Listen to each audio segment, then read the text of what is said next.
I think all of us can agree that cables are probably the worst part of our job.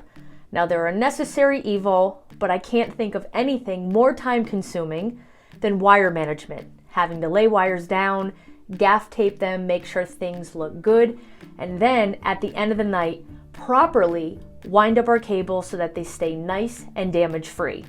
I have a confession to make. I've been a DJ for over 15 years. I do the best I can. I'm really impatient. At the end of the night, I honestly just want to get the hell out of there. I'm ashamed to show how some of my cables looked.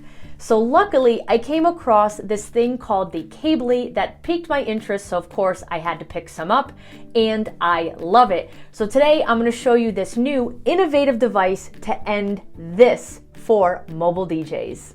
Here's the box. It's pronounced CABLI, spelled C-A-B-L-I. I picked up 2 of these on Amazon for $19.90 a piece.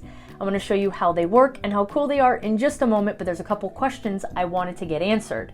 So this will work with any traditional audio wire. It does not matter what the end looks like. It really boils down to the thickness of the cable. But once again, if you're using just a standard XLR, it's going to fit.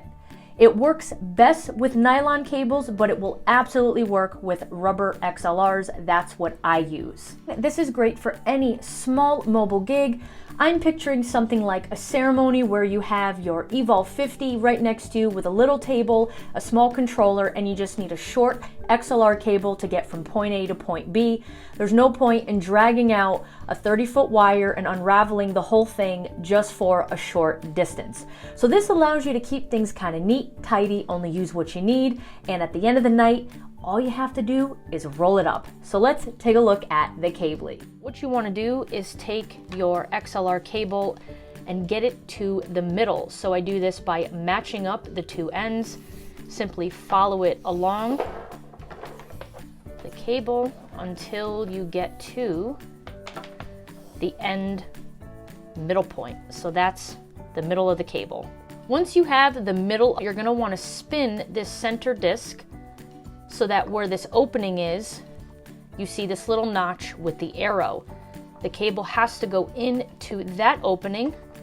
It comes around and then snaps down into this little notch. You could see the arrow right there where the cable has to go.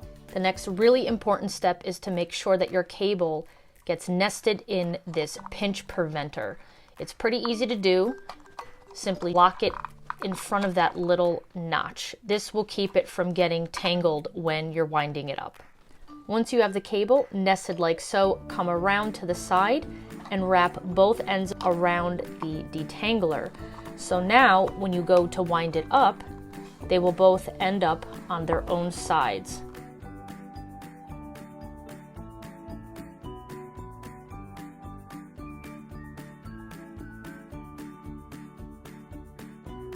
The other thing that I love with this, and I was really interested in buying it, is because it eliminates that really ugly nest of wire that we often have hidden behind our subwoofers or speakers.